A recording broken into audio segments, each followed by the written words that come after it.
Well, it's time to head back into Patrick's garden. It's for the last time this year. So, Patrick, what are you doing for us for your final segment of the year? The tying the loose ends. Okay. You know, everything kind of has to be tidied up by the time we get into November, and we try to kind of do a few things to kind of wrap things up. All right.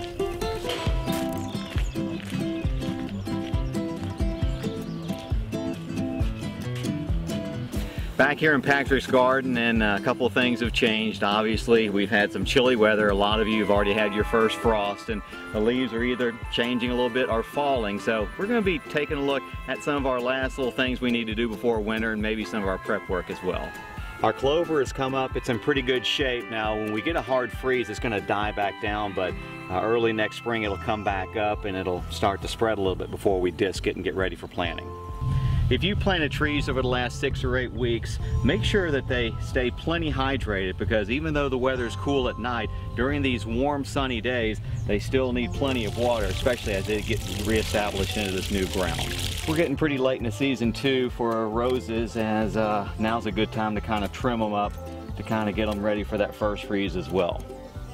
If you remember, a few weeks ago we planted some lettuce, some cabbage, and some broccoli, and boy, they sure have taken off. You can see the lettuce is already getting nice and full, and we've already taken some of the outside leaves, and they're good for salads. Notice the cabbage is starting to tighten up, and that's what you really want, is the center to tighten up and start to form that ball so it's ready for maybe late Thanksgiving or more likely into Christmas.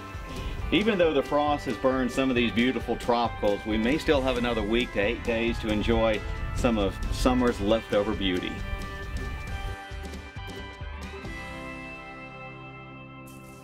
I like those trumpet plants. Yeah, those are beautiful. Really pretty. And, you know, a couple weeks, they made it through the frost, so that's a good sign. They did, but probably next 10 days they'll probably meet their demise. But you know what? Speaking of beautiful plants, look at this. We've got this gorgeous plant. And earlier today, we gave our Facebook followers a chance to win this beautiful hanging basket. That's kind of a creeping pansy, so it's beautiful and it'll last all winter long. So when you have nothing to hang during wintertime, this will thrive. And you know what? Angel Thompson Collins is going to have this to thrive. You can pick up the beautiful hanging creeping pansy at the Glass Farm Nursery on Highway 11. That's in Rising Fawn, Georgia. And they have plenty of flats. They've already sold 4,000 flats of pansies and violas this season. They still have lots left, so it should be a good weekend. They have a shorter season during the fall that they're open. Wow, how about that?